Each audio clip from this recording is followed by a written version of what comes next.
स्वागत है अपने ग्रुप स्टडी चैनल में। और आज हम करेंगे आत्मकथा, जीवनी एवं अन्य गद्य विधाएं जो यूनिट 10 है यूजीसी नेट एंड जेआरएफ के सिलेबस में हिंदी की। उसके हमने कल 50 क्वेश्चन किए थे, उससे आगे के क्वेश्चन आज हम करेंगे। तो इस यूनिट में से हमारे क्वेश्चन रिपीट होते रहते हैं और जो इम्पोर्टेंट क्वेश्चन है वही यहाँ पे आपको करवाए जा रहे हैं। तो इनको स्टार्ट करते हैं 51 से। नेक्स्ट जो हमारी हमने फर्स्ट पार्ट इसका किया था, अब ये सेकंड पार्ट रहेगा इसका। तो स्टार्ट करते हैं। क्वेश्चन नंबर 51, अक्षर, पंडित, रामरतन, बैनी, माधव, बंदोपाध्याय इत्यादि पात्रों का संबंध किस कृति से है? इसमें कौन सी कृति से है? ये है आवारा मसीहा। ठीक है, ये जो नाम पात्रों के दिए हुए हैं ये कौन सी कृति में है? आवारा मसीहा। नेक्स्ट है हमारा क्वेश्चन,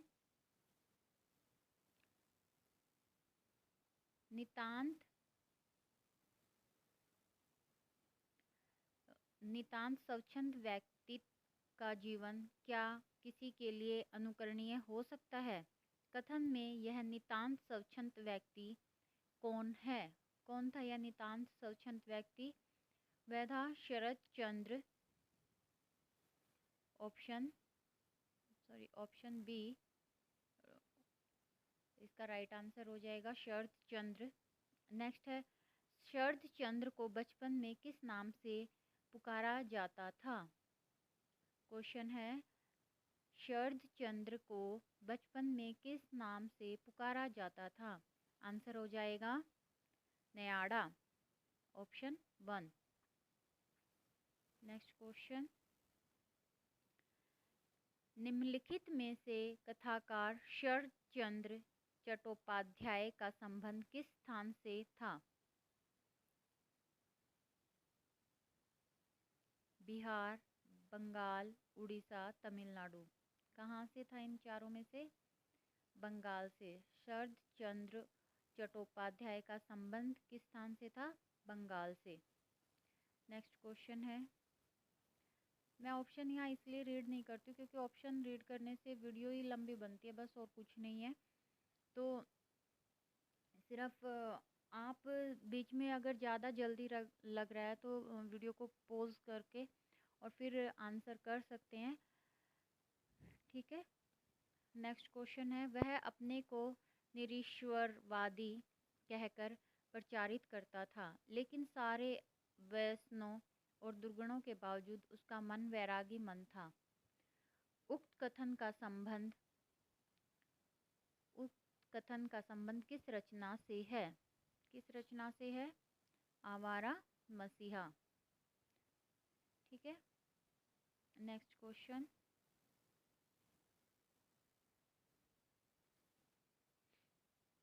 विरह बोध ही जीवन और यौवन का आवेग है, बुद्धि इसकी था नहीं पा सकती, हृदय से ही इसका स्वरूप जाना जा सकता है। उक्त कथन का संबंध किस रचनाकार से है? किस रचनाकार से इसका संबंध? Option 4 Vishnu Prabhakar. Next question,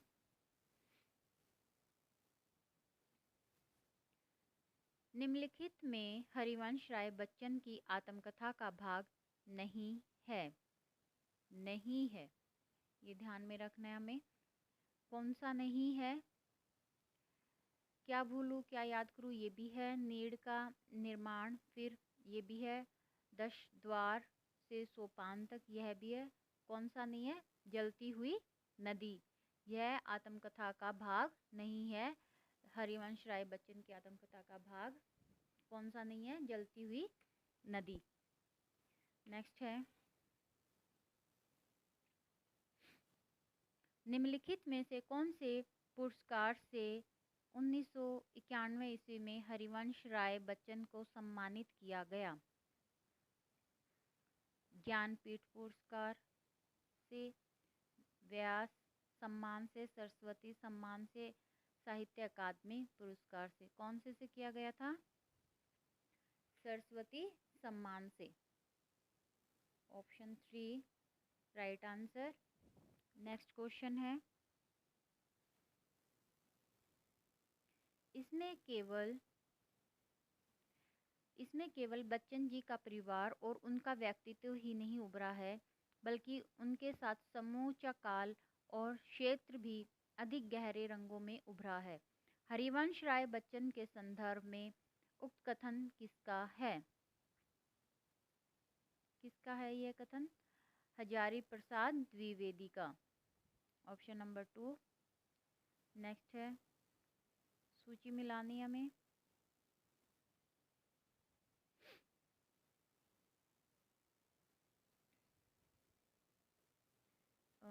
क्या भूलूं क्या याद करूं में क्या भूलूं क्या याद करूं के संदर्भ में सुमेलित कीजिए। सूची 1 को सूची 2 से सुमेलित करना है, ठीक है। भोलानाथ, विठल लाल, प्रताप नारायण, ईश्वर प्रसाद। अब इनका संबंध क्या था वो बताना है हमें, ठीक है। तो पहले भोलानाथ का क्या संबंध था? दादा थे वो। विठुल लाल क्या थे? परदादा थे। प्रताप नारायण क्या थे? पिता थे। और ईश्वरी प्रसाद कौन थे? नाना थे, ठीक है। क्या भूलूं क्या याद करूं ये बच्चन जी की है, तो उनके ही ये जो संबंधित हैं उनके बारे में ये सूची दी गई है। नेक्स्ट क्वेश्चन है, निम्नलिखित में से हरिवंश राय बच्चन की पहली पत्नी का नाम है? क्या नाम था हरिवंश राय बच्चन की पहली पत्नी का? श्यामा, ऑप्शन 1। नेक्स्ट है, वह पात्र जिसका संबंध क्या भूलूं क्या याद करूं कृति से नहीं है। जिसका संबंध क्या भूलूं क्या याद करूं कृति से नहीं है, वह कौन सा है? Ajit, option 4। Next question, Ganesh Prasad, Muralidhar, Dom Raja, Ugrasen आदि पात्रों का संबंध किस कृति से है? कौन सी कृति से है इन सब पात्रों का संबंध? ऑप्शन नंबर 4 क्या भूलूं क्या याद करूं, ठीक है। फिर है, क्या भूलूं क्या याद करूं कृति में किस वर्ष से किस वर्ष तक की घटनाओं का वर्णन किया गया है? कौन से वर्ष तक की वर्ष तक की घटनाओं का वर्णन इसमें किया गया है? 1963 से 1969 ईस्वी तक की घटनाओं का वर्णन इस कृति में किया गया है। नेक्स्ट क्वेश्चन,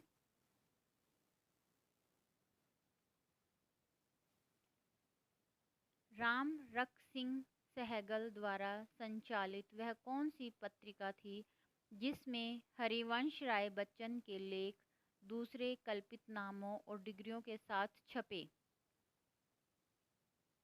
किसमें छपे थे? कौन सी पत्रिका थी? चांद पत्रिका में, ठीक है। नेक्स्ट है,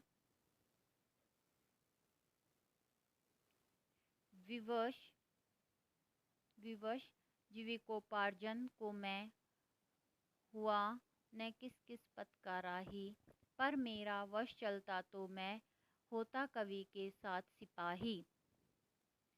उक्त अभिलाषा किस रचनाकार की है? किस रचनाकार की है यह अभिलाषा? ऑप्शन 2 हरिवंश राय बच्चन। फिर है, सब जगह असमर्थ हूँ मैं, उस जगह से तो नहीं तेरा हुआ हूँ, रागिनी मत छोड़ मुझको, आज मैं संसार से छोड़ा हुआ हूँ। उक्त पंक्तियों के रचनाकार हैं, कौन है इसके रचनाकार?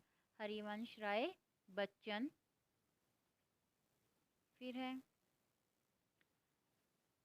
जिंदगी में ज़्यादातर टूटे हुए लोग वे हैं जो अपने स्वभाव और कार्य में मैं नहीं स्थापित कर पाते। उक्त कथन का संबंध किस कृति से है? क्या भूलूं, क्या याद करूं?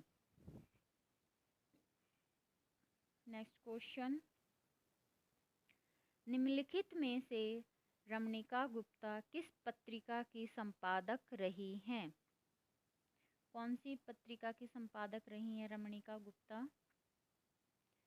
युद्धतर, आम आदमी। ठीक है। नेक्स्ट है, आपूद्री की विधा है। कौन सी विधा है इसमें? आपूद्री में आत्म कथा। आपूद्री का प्रकाशन वर्ष है, कौन सा है इसका प्रकाशन वर्ष? 2015 ईस्वी। नेक्स्ट है, आपूद्री रचना में बीबीजी शब्द किसके लिए प्रयुक्त हुआ है? किसके लिए प्रयुक्त हुआ है यह बीबीजी शब्द? लीलावती बेदी के लिए। नेक्स्ट है, आहूजा, प्रोफेसर वाजपेयी, संजीव रेड्डी इत्यादि पात्रों का संबंध किस कृति से है? कौन सी कृति से है इसमें इनका संबंध? आपूद्री। नेक्स्ट है, रमणिका गुप्ता ने किस क्षेत्र में व्याप्त भ्रष्टाचार को उजागर किया है? कौन से भ्रष्टाचार को उजागर किया है रमणिका गुप्ता ने? कोयांताचल। नेक्स्ट है,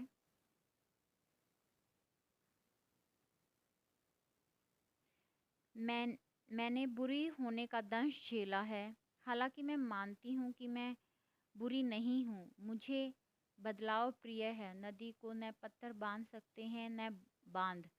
उक्त वक्तव्य किसका है? यह वक्तव्य किसका है? रमणिका गुप्ता का। नेक्स्ट क्वेश्चन है, आपूद्री की लेखिका के अनुसार पंजाब की सबसे घृणित प्रथा कौन सी है? कौन सी थी? मैं इसको थोड़ा सा ऊपर कर लेती हूँ। कौन सी थी जो पंजाब की सबसे घृणित प्रथा थी आपूद्री की लेखिका के अनुसार? वो थी कुंडी मार प्रथा। नेक्स्ट है,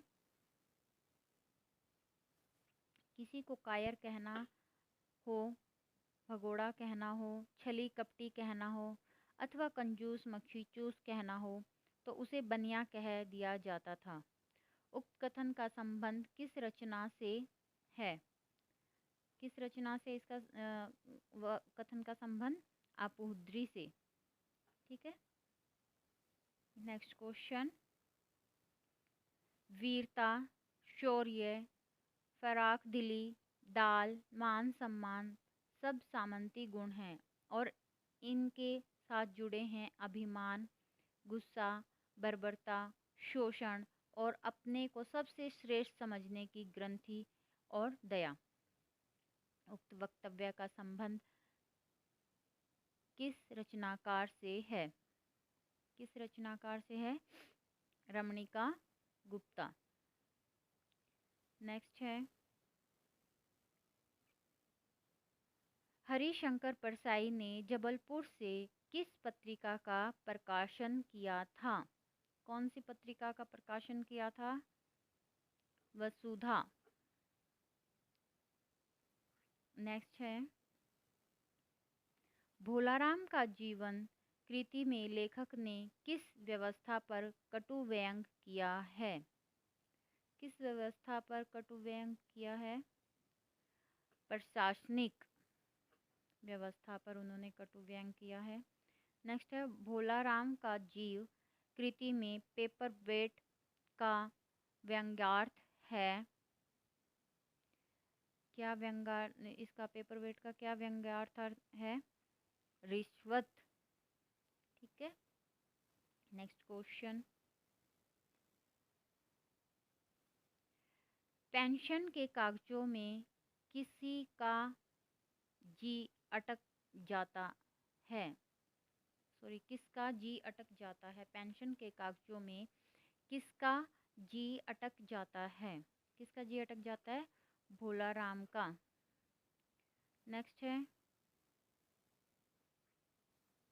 मुझे नहीं जाना, मैं पेंशन की दरख्वास्तों पर अटका हूँ, यही मेरा मन लगा है, मैं अपनी दरख्वास्तें छोड़कर नहीं जा सकता। उक्त कथन का संबंध किस रचनाकार से है, किस रचनाकार से इसका संबंध, हरिशंकर परसाई से। नेक्स्ट है,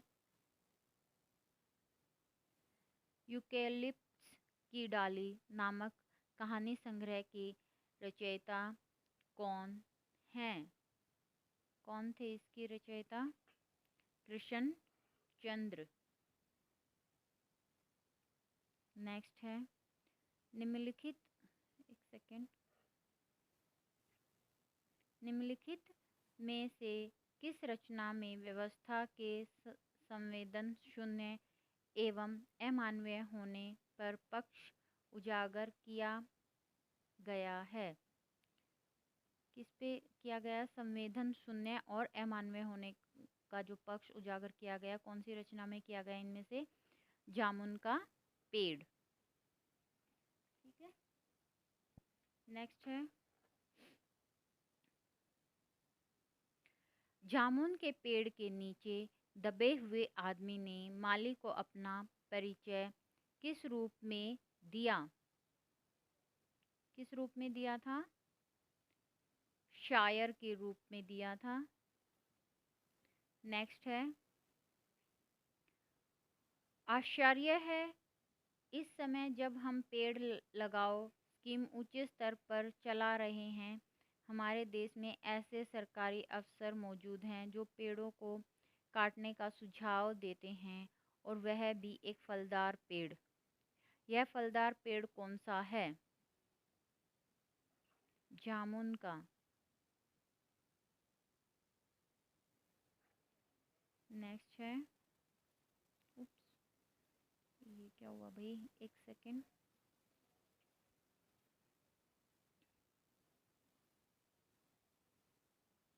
कौन से पे आगे थे,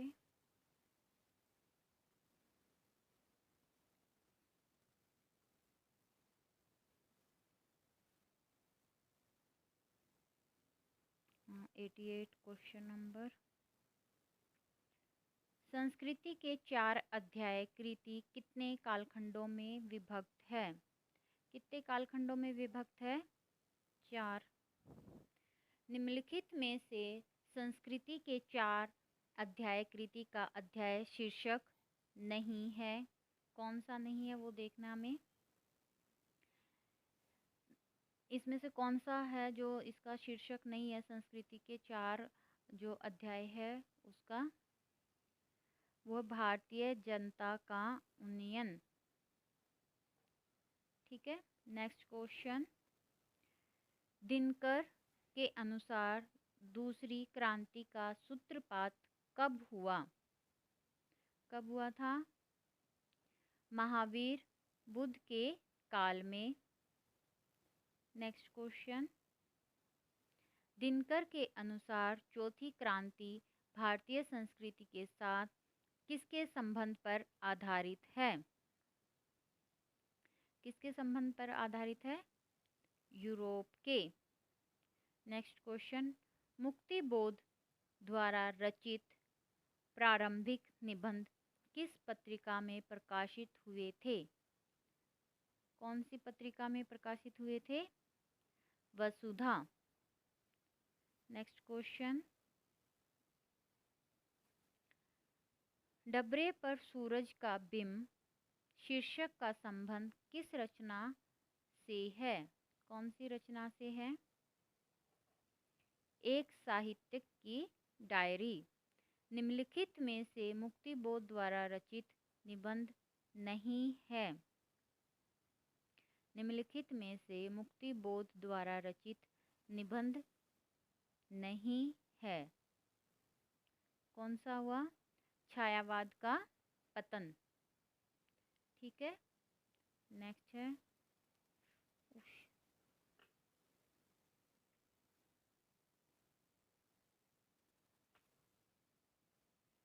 नेक्स्ट क्वेश्चन। केशव, केरी, शरद जोशी इत्यादि पात्रों का संबंध किस कृति से है? कौन सी कृति से इन सभी पात्रों का संबंध? एक साहित्य की डायरी। नेक्स्ट है मुक्तिबोध के अनुसार जीवन का उत्कट तीव्र अनुभव कला का कौन सा क्षण है? कौन सा क्षण है? पहला क्षण। नेक्स्ट है मुक्तिबोध ने बार बार किनके लिए सिद्धांत व्यवहार की एकता को जरूरी माना है?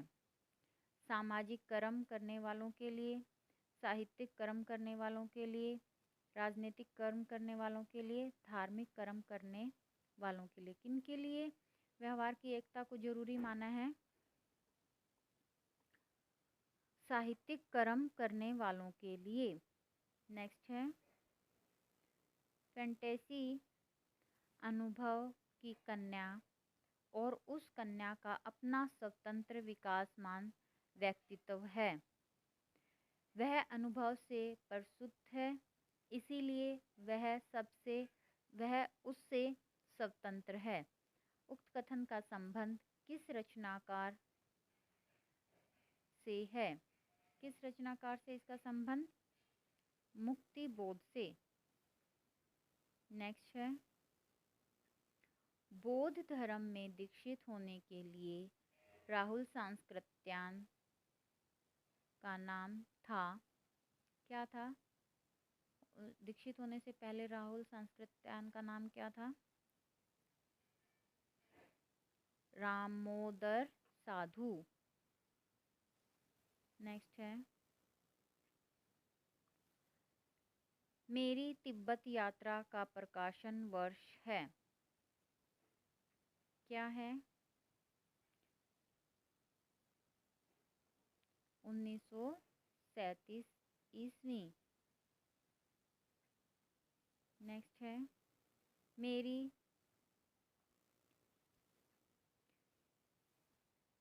मेरी तिब्बत यात्रा कृति कितने भागों में विभक्त है? कितने भागों में विभक्त है? 5 भागों में। नेक्स्ट क्वेश्चन सभी धर्म स्थान झूठ के अड्डे हैं। शायद इतनी झूठी कथाएं और जगहें नहीं मिलेंगी जितनी धर्म के दरबार में हैं।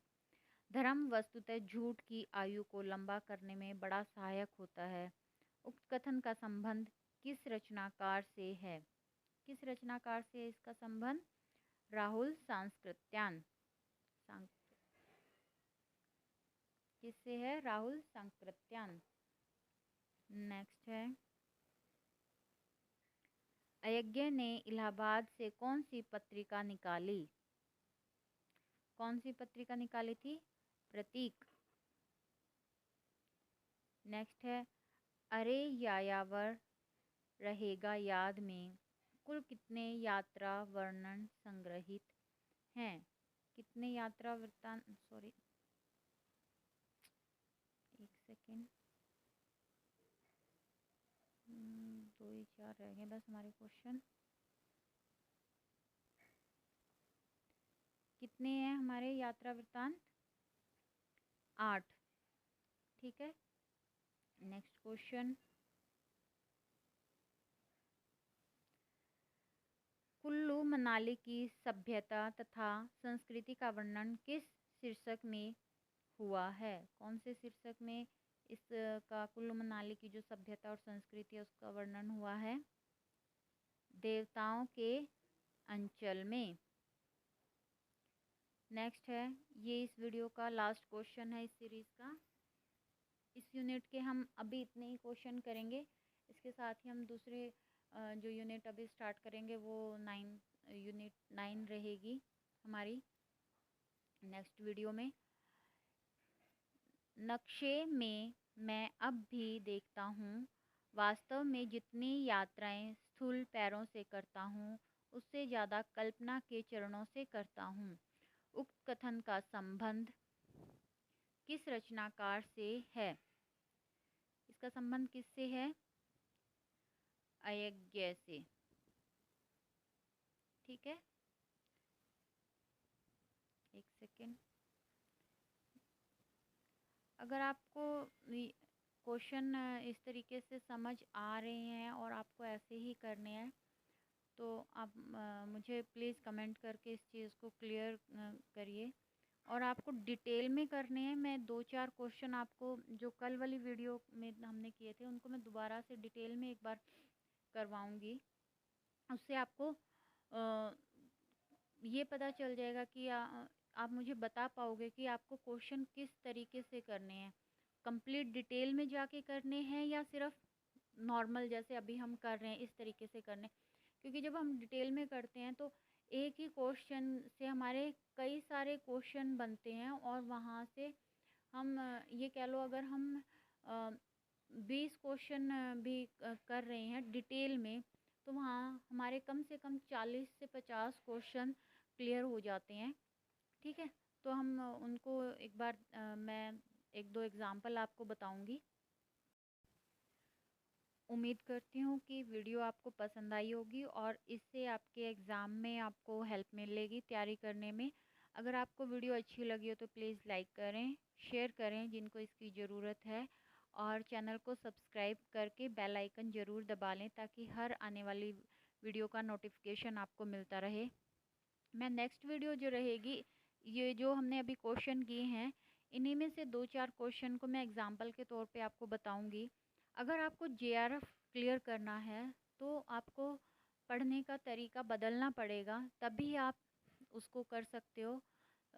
नहीं तो जैसे हम करते आ रहे हैं उस तरीके से तो सिर्फ नेट ही क्लियर होगा, जेआरएफ क्लियर नहीं हो पाएगा।